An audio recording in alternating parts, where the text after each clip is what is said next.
بارك على نبينا محمد وعلى آله وأصحابه وأزواجه ومن تبعهم بإحسان إلى يوم الدين وسلم تسليما كثيرا. أما بعد, we praise Allah subhanahu wa ta'ala and we ask Allah to exalt the mentioning grant peace to the Prophet Muhammad sallallahu alayhi wa sallam. Beloved brothers in Islam, Allah subhanahu wa ta'ala has created the creation and He did not leave them unattended. As in, He didn't just create us and leave us to do things on our own without telling us what things we must do and what things we must leave, what things we must abandon. And so you find that Islam has halal and haram. It has halal and haram. Now, concerning halal, no one has a problem. Everybody's fine with the halal because it's halal. People have a problem with the haram though. And you'll find that some non-Muslims complain. They say, your religion, everything is haram, haram, haram. And so, if we don't have enough knowledge, we may believe them. And or maybe agree with them. Say, oh yeah, maybe there's too many things that are haram. And the truth is, the things which are haram are very much limited. A few things. Because whenever you want to evaluate something, you have to compare it to its opposite. When you say that there are many students in a class, and this class has 30 students, but it's supposed to have 25. When you say it has 30, that's 5 extra students. But if you look at 10 other classes with 50 students in each, the one with 30 students is not a big deal anymore. You have to compare. Compare the haram to the halal. You will find that everything is halal and some things are haram. Not everything is haram and some things are halal. And the things which are haram, forbidden, are only so because either they are pure evil, yani they are harmful to you, or because their harm is greater than their benefit. Which means there may be some things which have good and bad, but the bad is greater than the good, so Allah will make it prohibited because of that. Or it may be that it is bad in totality. Why is that? Because Allah Azza wa Jal is looking after us. Allah made these things haram and forbidden and prohibited as means of protecting us. So we shouldn't complain. And we shouldn't disapprove it. And we shouldn't criticize the deen and the religion. Rather, we should understand that this is an aspect of Allah's mercy. When Allah Azza wa Jal made alcohol forbidden, and some people like to get drunk. They like whiskey and tequila and vodka and beer. They like it, huh? You're adding more, huh? Hey, Allahu Alam what you did in the past. They like it. But look at the results. How many people die of alcohol-related accidents? Whether it is because of driving intoxicated. How many times a husband killed his own wife, his own children while drunk? How many times he divorced his wife while drunk? How many times he hurt his neighbors while drunk? How many times he lost a job because he was drunk? You will find that drinking brings nothing but calamities. And so Allah made it forbidden so that we will not destroy ourselves. And the same can be said about smoking. The same could be said about eating pig, swine flesh, which is forbidden in the Bible and the Quran. And the same thing can be said about many different things. What we need to understand is Allah made them forbidden because Allah is trying to protect us from that which is harmful. So we should praise Allah that they are haram things. Not only we should be okay with it, no, we should say, Alhamdulillah, Allah made these things haram. Because by Allah making them haram, we are able to live a better life. The haram things are limited. And the nature of them is that they are something which our souls desire, but Allah does not want us to indulge in them. Yani, when we say life is a test, what does that mean? If you went to school and there was no homework you had to do, and you didn't have to come on time, and you didn't have to attend every class, and there were no examinations, no exams, can we say that you are being tested in school, or we say you're just having fun and then they will give you a degree? You're having fun. Until there's an examination, which means you have to come on time and do the homework and listen to the professor and pay the tuition, and you meet many requirements and then get examined so you can earn your degree, we will say that you're really not being tested in school, you're just having a bunch of fun. So the test entails that you will have to resist certain temptations. There must be resistance to temptation. In this day and time, the Muslims have learned many things from the non-Muslims, which are not part of our religion. And they started committing these same sins that the previous people of the book and the disbelievers in general practice today. But this is not a shock, nor is it news to us.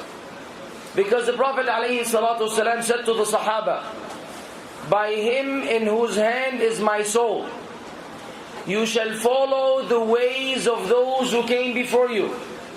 You shall follow the ways, imitate those who came before you. An arm's length for an arm's length, and a handspan for a handspan. Even if they enter the hole of a lizard, you shall enter it too." If you know the hole of a lizard, you know the lizard. If they entered the hole of a lizard, you Muslims would want to do like them. You would also want to enter the hole of a lizard. Something that small, you would want to do it. The Sahaba said, "O Messenger of Allah, the Jews and the Christians?" He said, "Then who?" Meaning, yes, the Jews and the Christians. So you find today Muslims, illa man rahim Allah, many Muslims, they commit the same violations which they have learned from the Jews and the Christians, even though it may be halal in their religion, haram in ours. It's halal for them, haram for us. And we have to be very careful of that. What are these things? Instead of me telling you, you need to tell me. You will tell me what is it, and I will comment on that particular violation. You tell me, what is it that you see every day and you hear every day in the actions of Muslims that you know they're haram in Islam, but they do them in other religions, and we do that too. Music, beautiful. Music, rock, rap, disco, the list goes on. Now, you may not be a guitarist or someone who plays the piano or other instruments, but today you don't need that anymore. The jawal is enough to do the job. You hear it now? That's an example. We're hearing music now during Hajj. Halal or haram? People say, "But brother, you know why? Why haram? Music is nice, you relax. When I can't sleep, I listen to Beethoven, some classical, tunes, and I can fall asleep easily." Say, yes, because the shayateen are putting you to sleep. The Sahaba and those who came after them used to say, the heart is a container. The heart is a container which can either contain the Quran, the speech of the most merciful, or music and singing, which is the speech of shaitan.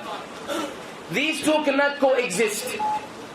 Your heart cannot have Quran here and music next to it, because the speech of Allah refuses to be put together with the speech of the devils. So when the Quran enters your heart, everything else must be removed and kicked out. And when you put the other things inside, then the Quran will leave. It's the way it works. And people don't realize that.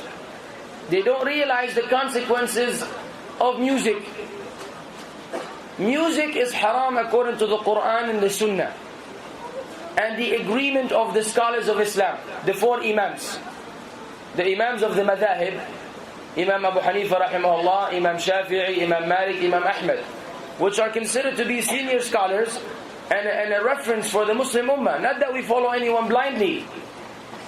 Nevertheless, these were senior scholars, senior ulama, which have their reverence and their importance in Islam, their value, their respect, their honor, which we must be careful of.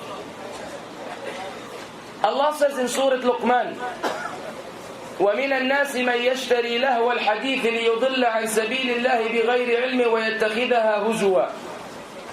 And among mankind are those who purchase لَهْوَ الْحَدِيثِ. The Sahaba, like Ibn Abbas and Ibn Mas'ud, swore by Allah. They swore by Allah 3 times that لَهْوَ الْحَدِيث is music and singing. Musical instruments and singing. And before I continue, kindly do not take any pictures of me. You can take a video, you can record a video so you can share it with others, but you don't need to take a picture of me. It's not going to benefit you, it's not going to benefit me. And we will be dealing with this soon inshallah. But until then, just save yourself the headache. Video ma fi mushkila. Do not, then the Ibn Abbas and Ibn Mas'ud swore it was referring to music and singing. They purchase this idle talk so they may mislead the people from the path of Allah, and they take it in mockery and jest. In Bukhari, the hadith of Allah's Messenger alayhi salatu salam, he mentioned that there will be groups of people among his ummah. There will be people among his ummah يستحلون الحرى والحرير والخمر والمعازف. There shall come people among my ummah who will seek to make permissible because they're haram, but they will strive and make a lot of effort to pretend that they are halal. The 4 things which he mentioned are fornication and adultery, wearing silk for men, intoxicants, and musical instruments. He already told us, alayhi sallam, 1400 years ago, that there will be people among my ummah who will try to fool the masses by telling them that these 4 things are halal, even though they are haram. And one of them is musical instruments. My brothers in Islam,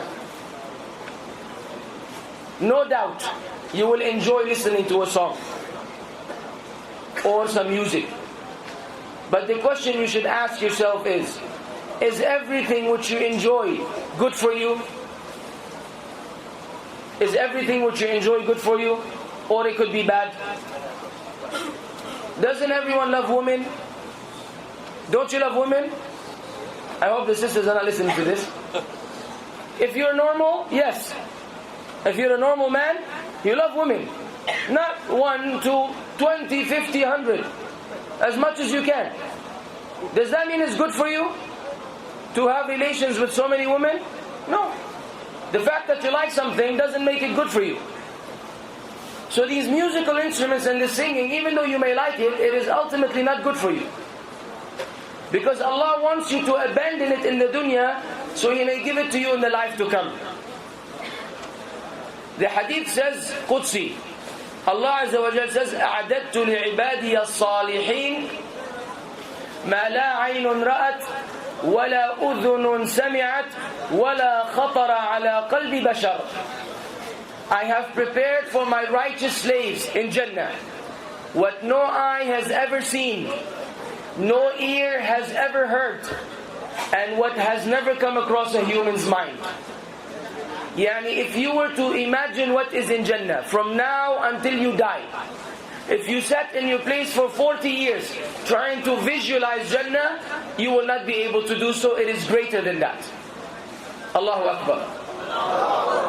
Jannah. So if you want to hear what Allah made halal for you in Jannah, you have to stop hearing what Allah made haram for you in the dunya. You say, I can't. Yes, you can. Don't be weak and don't let the shaitan control you like you work for him. Rather, he should have no access to you. How do you do so? By being righteous.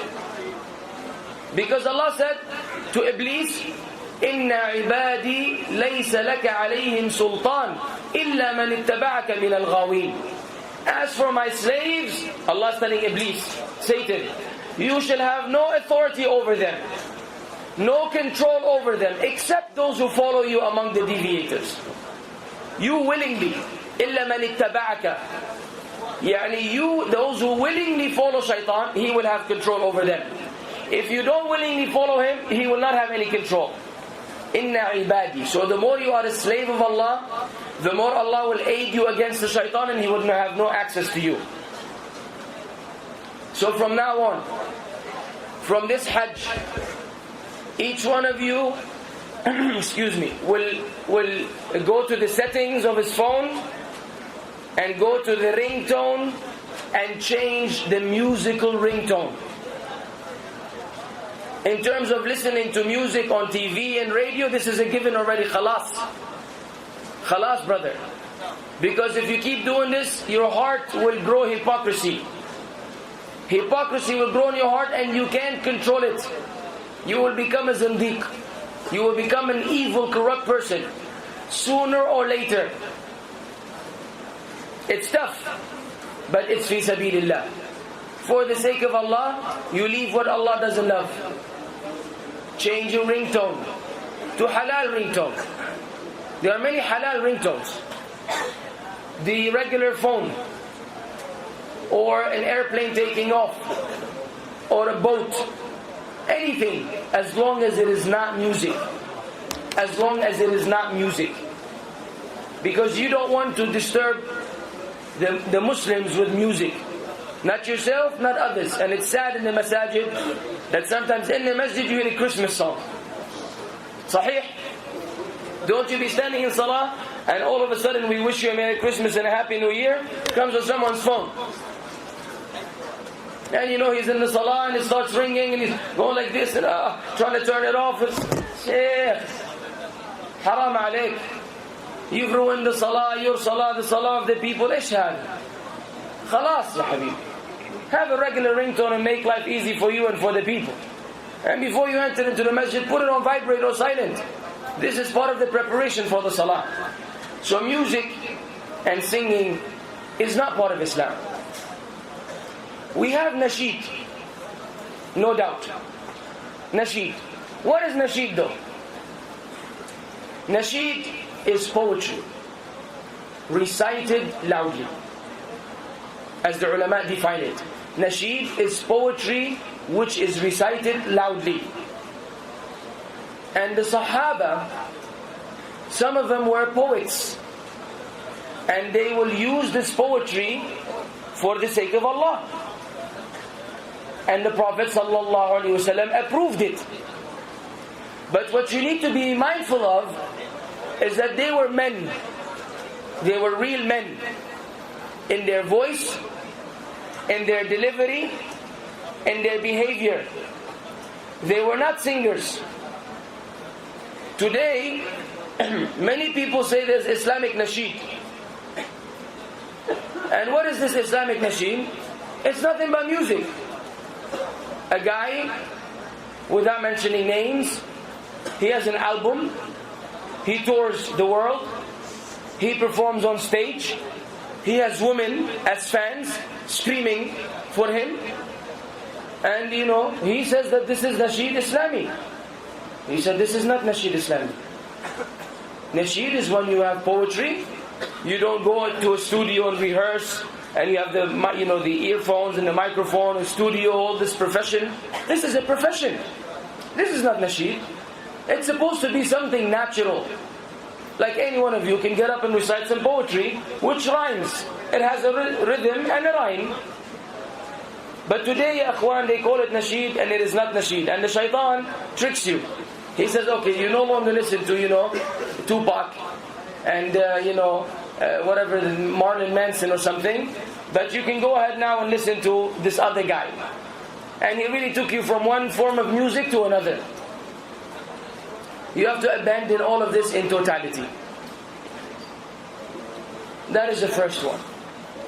Music and singing, khali wali. Mashi, let it go. Your heart will see the difference. Wallahi, trust me. Try it.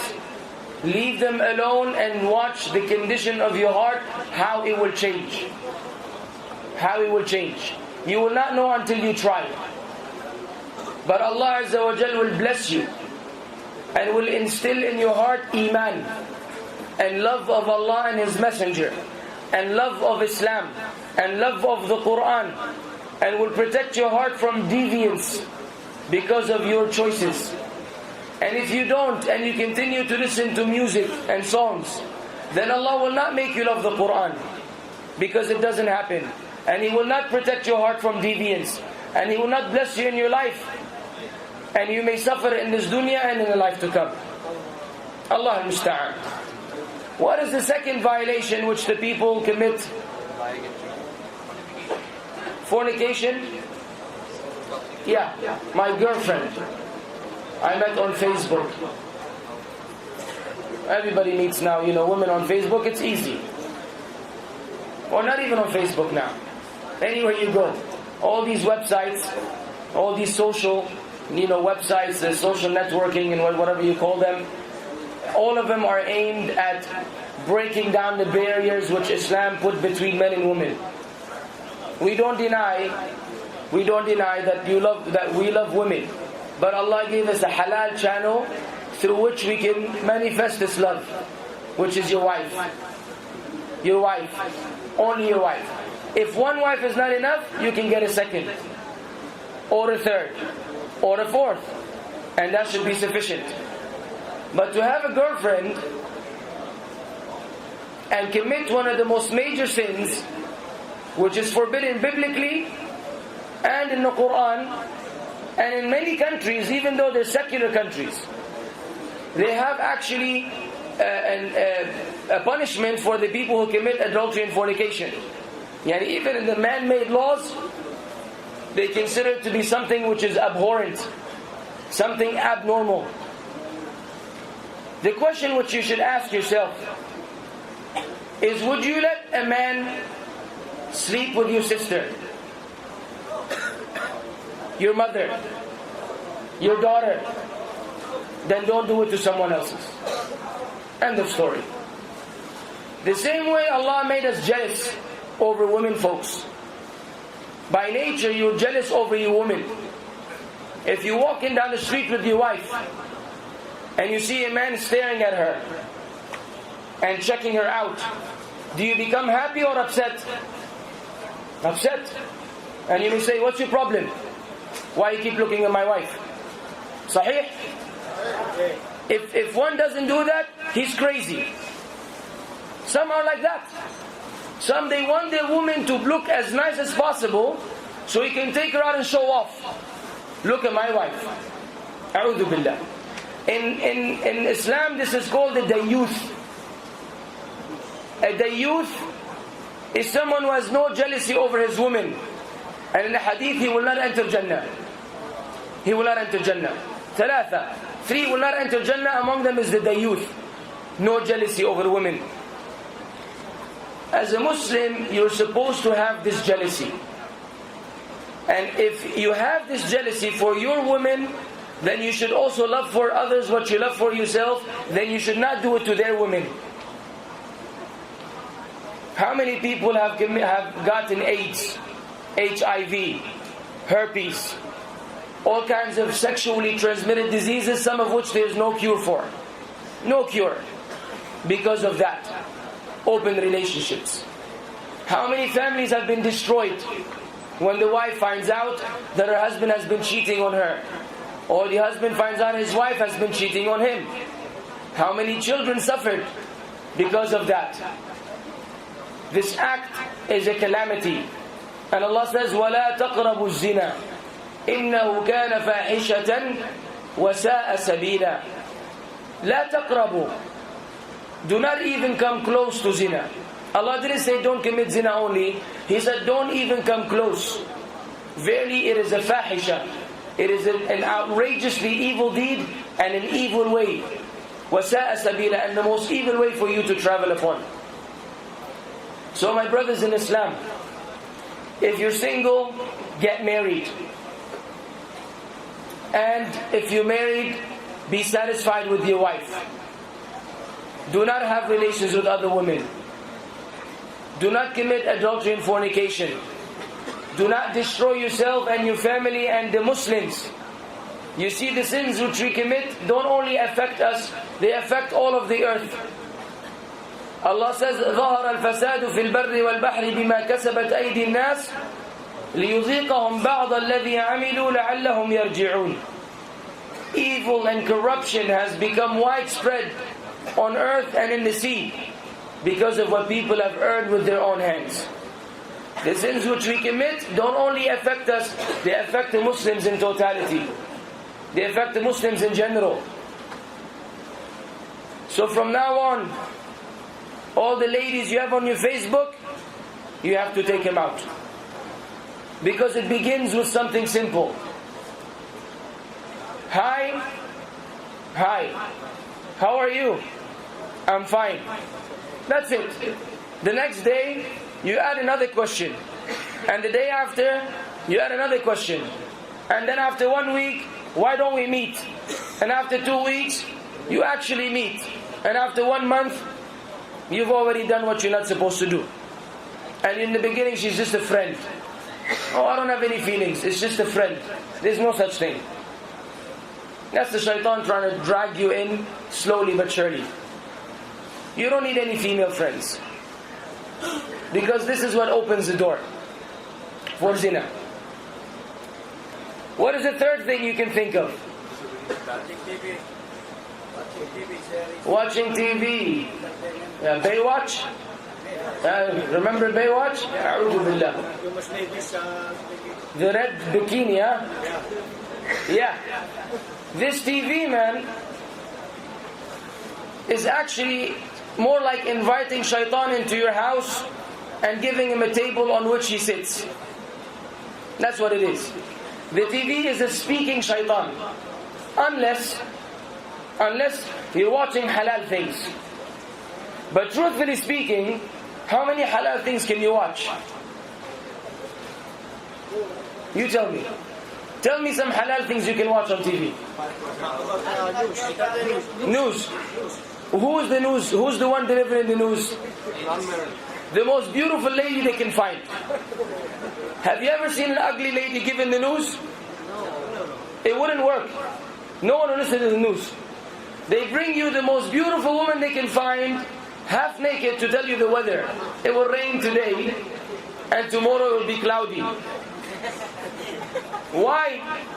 Because if they brought an ugly woman, then no one will watch the channel. They say, let me go for another channel to find a pretty woman. So even if you watch the weather channel, you can't avoid looking at haram. If you're watching sports, let's say you're watching basketball. I know you guys like basketball. So do I. Maybe one day we play, inshallah. Do you know about the cheerleaders? One second the guy is shooting the 3 points, and the next second the ladies are jumping and opening their legs. And you like the cheerleader more than the basketball. So if you watch basketball, you can't avoid these cheerleaders. Unless you really, mashallah, big taqi. When the cheerleaders come, you go like this. And then you check, okay, they're gone now, let me watch the basketball again. Then they have the news commercial, or the commercial, the advertisement. If they want to sell you a car, they show you a naked woman lying down on the hood of the car. They don't bring a big fat guy. No one wants to buy the car. If they want to sell you Snickers, candy, they show you a woman eating a candy bar. Sahih? If they want to sell you a razor to shave your beard, which you're not supposed to do, they bring a woman shaving the beard of a man. going like this, and he's going like this afterwards. Soft like a baby, like a baby's butt. So women are in the midst of everything, because if they don't bring them, nothing will sell. So you can't watch the news, the commercials. How about Hollywood? Or Bollywood? Or some, soap operas. The drama. Like Romeo and Juliet. Romeo, he loved Juliet so much.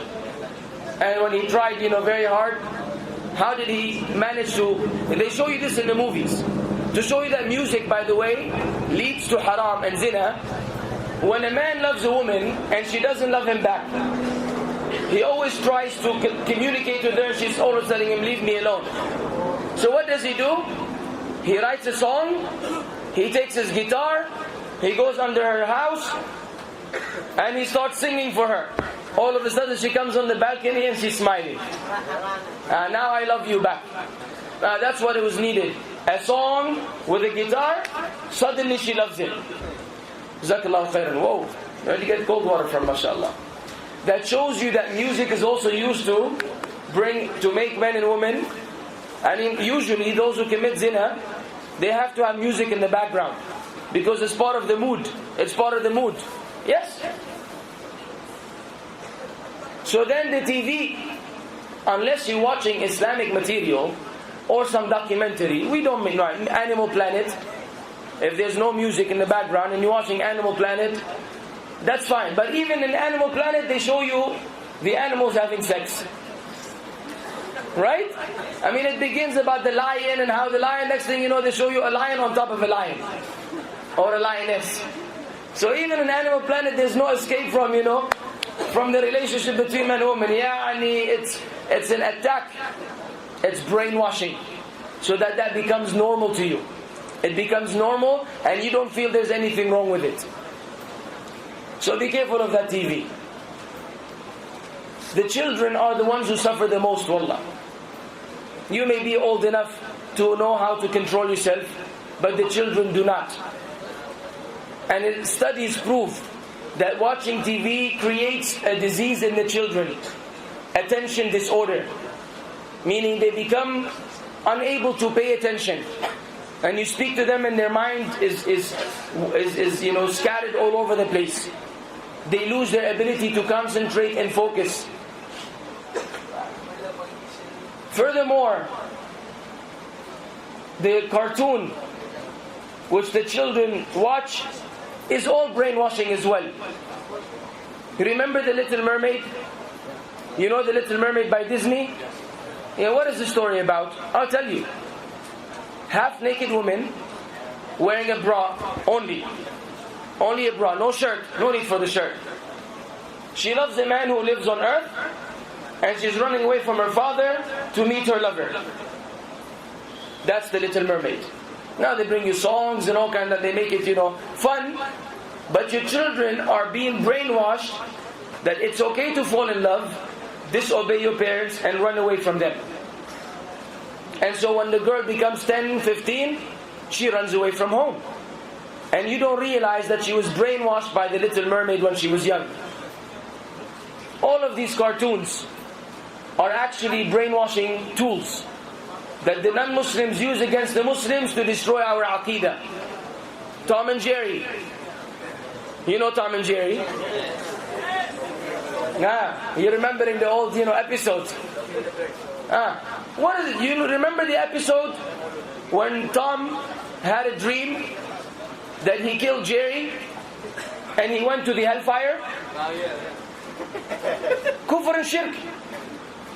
Supposedly Tom, he tried to go to the stairway to heaven, and there was who was the god? A cat. The god was a cat who told him there's no place for you in paradise. So he was sent down to the dog, which he always used to have problems with, and they show you that the dog was burning him in the hellfire. You think it's funny, but at the end of the time, the children are learning that God is a cat and Iblis is a dog.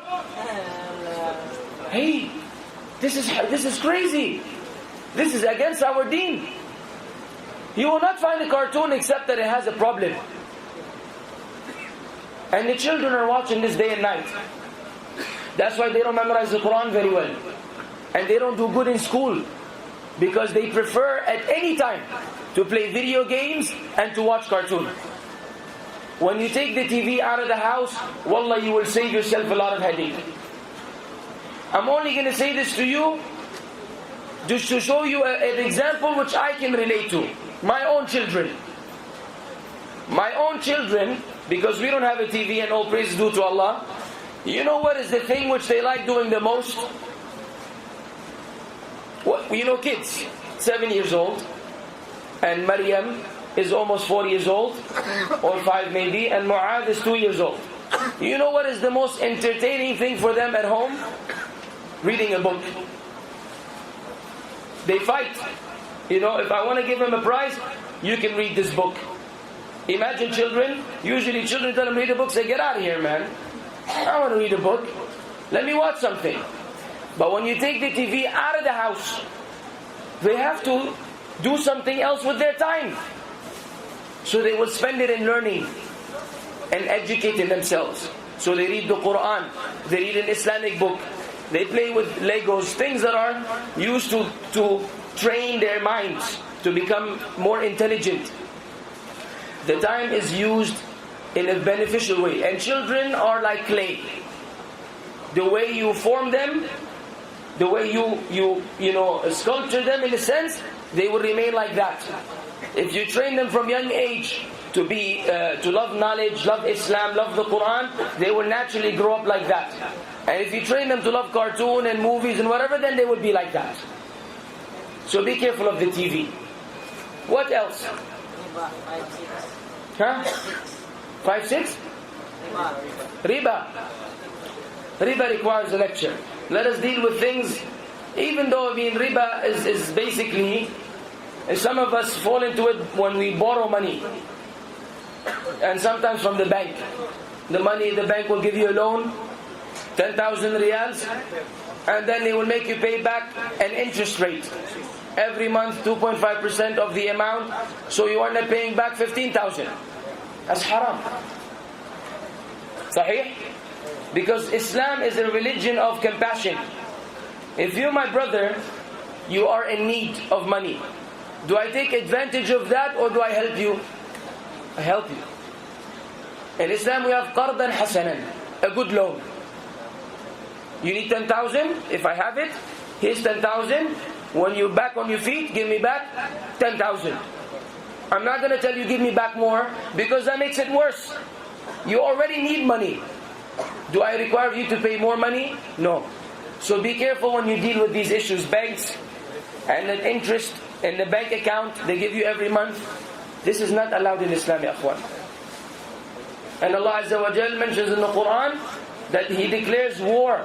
فَأْذَنُوا بِحَرْبٍ مِّنَ اللَّهِ وَرَسُولِهِ. Prepare for war by Allah and His Messenger, those who continue to deal with riba. Now, one of the topics which I wanted to address is pictures. We've been having a lot of issues concerning these pictures. Are they halal or haram? MashaAllah. Pretty brave, huh? The truth is,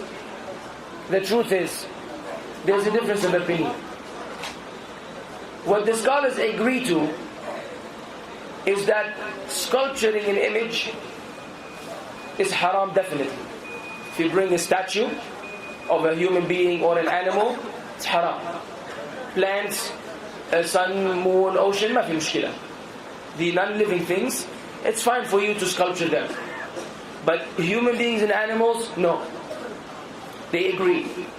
They also agree that you cannot draw with your hand, with a pencil or with color pencils.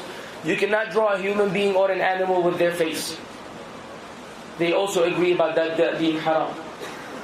What they differ about is the one where you take it with a camera. The camera image. Now, this is all based on ahadith, traditions, statements of the Prophet Muhammad sallallahu alaihi wasallam, who warned us, the Muslims, by saying أشد الناس عذابا يوم القيامة المصورون يقال لهم أحيوا ما خلقتم. In some of the riwayat, there are different riwayat of the hadith. The most severely punished people on the day of resurrection will be those who make images. It will be said to them, give life to the creation which you have made. And they will not be able to do so.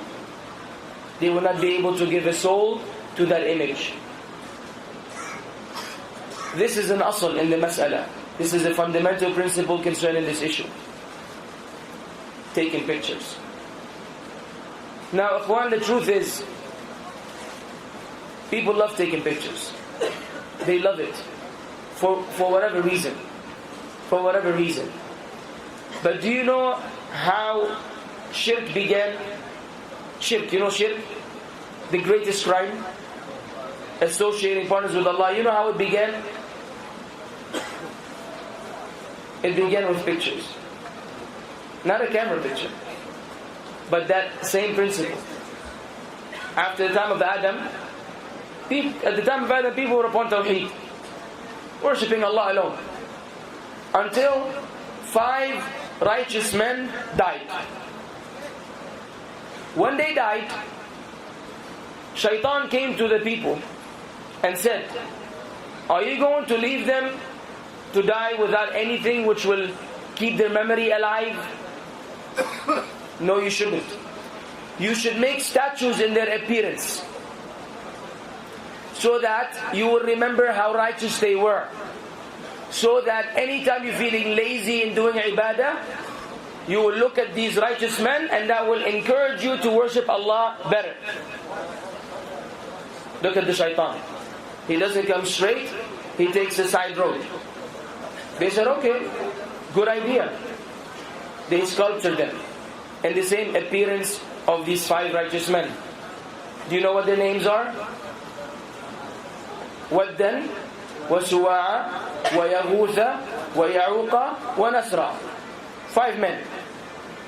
When that generation died, and the generation came after, they saw these statues, and they did not know the niyyah, the intention of the previous generation. So then they took them as gods with Allah.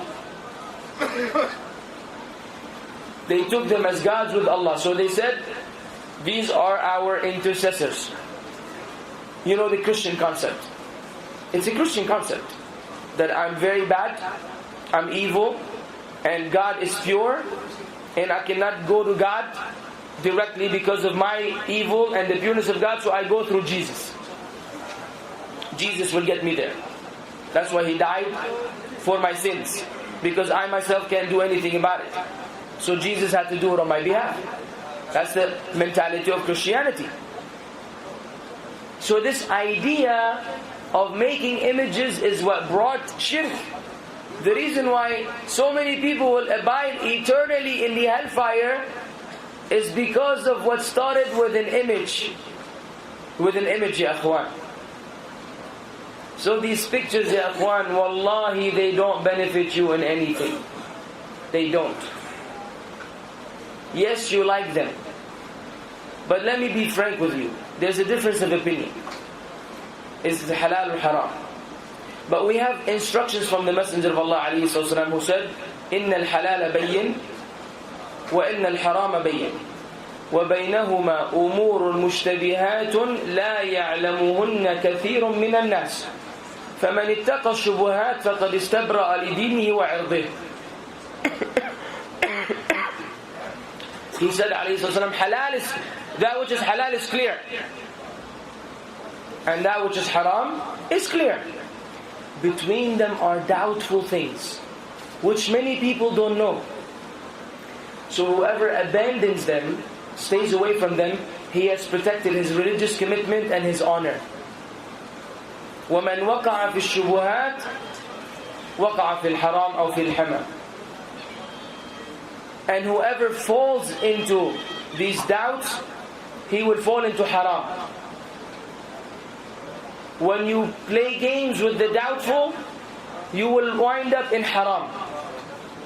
So I don't want to impose on you anything, because it's not my right to tell you stop taking pictures. It's not my right. We tell you the scholars have different, and the majority say it is not halal, it's haram. But I cannot also deny that some said it is fine. What I can tell you is, brother, leave it alone because it is doubtful. And then consider the following. Consider the hadith wherein the Prophet ﷺ, لا تدخل الملائكة بيتا فيه صورة أو كلب. The angels will not enter a house where there is an image or a dog. The angels will not enter that house. And the angels, the presence of the angels in your home is goodness from Allah, because they do istighfar on your behalf. They ask Allah to forgive you. When the angels leave, who will come in? Shaitan. And when shaitan comes in, if he lives with you at home, I don't know what kind of life that would be. Furthermore, we said that Hajj is an ibadah. Hajj is an ibadah. You know what ibadah means? Means it is a form of enslaving oneself to Allah. It is not a fashion show. It is not a place for you to display yourself in front of others. It is not a place for you to show off when you go back home how you did all these ibadat during Hajj. Because the state of the heart should be very different than that. I'm not saying everyone who takes pictures feels this way. But we're saying it's a very serious matter, and it is highly recommended that you leave it alone. What other violations can you think of? Celebrating birthday. Or Christmas. Celebrations in general, ya akhwan. We discussed that last time, no? Here, the first day. Celebrations, we only have two celebrations, Eid al-Fitr and Eid al-Adha.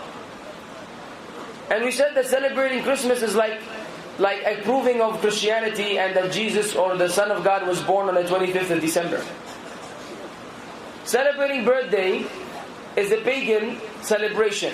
That's why you blow the candles. And they say if you blow the candles and not all of them go out, meaning that something is not right. So they reignite the candles so you can blow them again. So this whole celebration is also un-Islamic.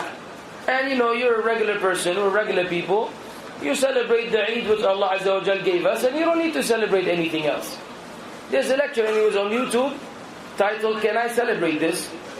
There you can see the ruling on Halloween, Christmas, Easter, Mawlid al-Nabawi, all these different celebrations which the people invented or they practice from the non-Muslims.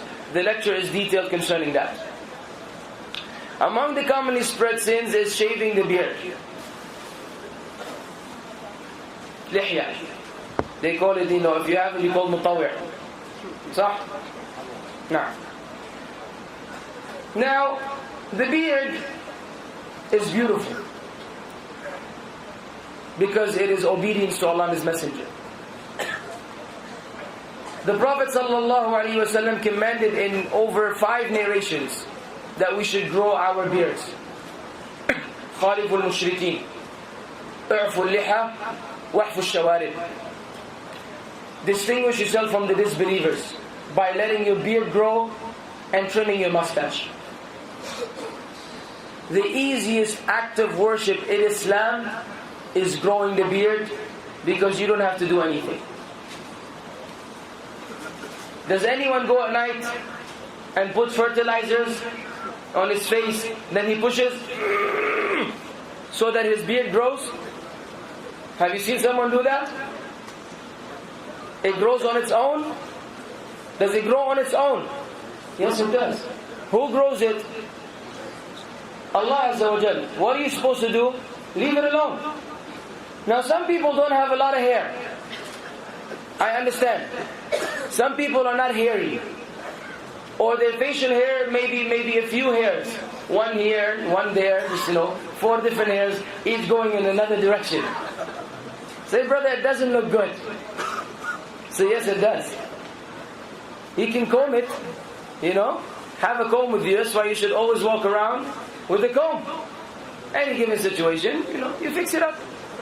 You got a hair, fix it, put some lotion or something to keep it nice and cool. But you comb your hair, same way people comb their hair. This is hair, this is hair. ما في مشكلة.